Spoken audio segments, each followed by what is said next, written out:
Այն օրը, երբ ըստ Իլհամ Ալիևի Հեյդար Ալիևը պետք է վերադառներ Բաքու, Ազերթաջ լրատվական գործակալության հաղորդմամբ Հեյդար Ալիևը Ռուսաստանի արտակարգ իրավիճակների նախարարության հատուկ ինքնաթիռով Անկարայից տեղափոխվում է ամերիկյան Քլիվլենդ քաղաք հետագա հետազոտությունների և բուժման համար։ Մինչդեռ ադրբեջանական ընդդիմադիր մամուլը սկսում է պնդել, որ Հեյդար Ալիևը մահացել է։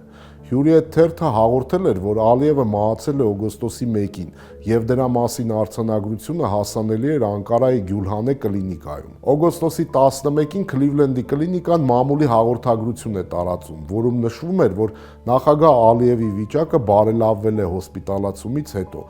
Ալիևը տեղափոխվել է կլինիկայի սրտանոթային բաժանմունք, որտեղ նա հարմարավետ հանգստանում է։ Հենց նույն օրը Ամերիկայի ձայնը ռադիոկայանին տված հարցազրույցում Քլիվլենդի կլինիկայի խոսնակ Այլին Շեյլը հայտարարել է, որ Քլիվլենդի կլինիկայի կողմից Ադրբեջանի նախագահի առողջության մասին տարածվող հաղորդագրությունները նախ ճշտվում են Հեյդար Ալիևին ուղեկցող պաշտոնյաների հետ և միայն դրանից հետո են հրապարակվում։ Հաջորդ օրը Հեյդար Ալիևը հայտարարություն է հրապարակում, որում ասվում էր նախագահական ընտրարշավից դուրս գալու իր որոշման մասին Իլհամ Ալիևի օգտին։ Հեյդար Ալիևն այս հայտարարության մեջ նաև իր որդուն անվանում էր երկրի ապագայի երաշխավոր։ Փաստորեն այլևս չհսկվող դիակն այնքան լավ վիճակում էր, որ կարողանում էր այդքան կարևոր որոշումներ կայացնել։